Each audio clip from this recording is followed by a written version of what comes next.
Hello, kumusta dito sa channel ko na to guys? Normal ba? Normal ba yung pag-I love you sa yung pinsan mo? Sabihin na natin pinsan na mag-I love you sa iyo. Mag-I love you sa iyo tapos sabihin na natin na close lang sila tapos nagsasabihan ng I love you. Din ingat. Siguro para sa atin, para sa mga open or malawak yung pag-iisip, normal. Normal siguro, 'di ba? Normal lang.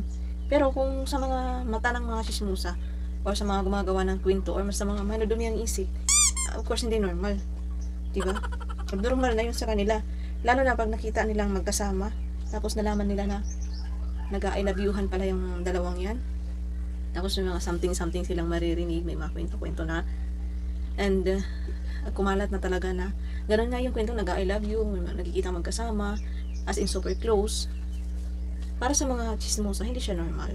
Pero para sa mga malalawak ang pag-iisip or nakakaintindi, na minsan talaga mayroon sa sobrang close na kapag sabi ka instead of ingat or sa sobrang close, di ba? Nasasabi mo, I love you. Pero hindi pa naman ako nag-I love you sa pinsan. Ito yung na-receive ko na nakausap ko sa page. Ay, nakaranas na ba ako ng mag-I love you sa akin yung pinsan ko? Sasabihin sa akin na mag-iingat ka or i-update ka every time na ganun. Ako wala, kasi wala naman akong kausap na ganun. At yung aking kausap, ayun nga, nagtanong lang siya sa akin, normal ba yun mga ganun? Na-experience ko na ba? Ako hindi ko na-experience, pero kung tatanungin ako kung normal. Normal yan para sa mga malalawak ang pag-iisip at nakakaintindi. Pasensya na kayo sumingay yun naman, no? Pero sa mga mata ng chismosa, kapitbahay nyo, sa mga marunong yung isip, hindi siya normal. Hindi po siya normal na mag-I love you, na maging close kayo masyado. Lalo na babae at lalaki kayo, syempre. Hindi siya normal. Okay siguro kung kahit nga lalaki sa lalaki, kasi baka isipin, bakla, ganun, di ba? Kung nandun na tayo sa close lang. Di ba? Nandun na tayo sa close lang. Yung eyeglass ko na naman. Kaya nakakapagsabi ng ganun yung isang tao. Sa tao.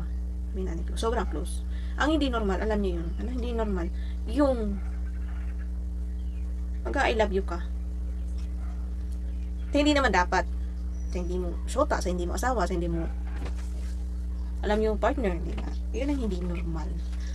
At hindi normal talaga yung eyebag ko na malaki yung isa. Yun ang hindi normal. Na hindi pa rin ako nakapag-sukulay. Charot. So, welcome. Nasa huli ang aking intro, guys. Andito na naman ako ulit. Welcome me back. May update. Di ko alam kung papangalan ko dito sa channel na to.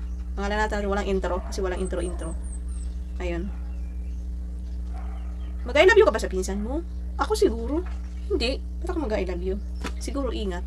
Pero kung may ibang nangyayari, may something, baka nga pwede mag-I love you, di ba?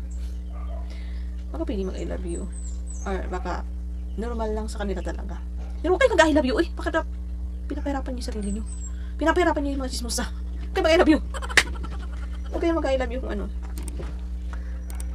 Ang hindi normal yung eyebag ko. Yun. Ang hindi normal yung eyebag ko na malaki yung isa. Bulat yung isa hindi. Bye.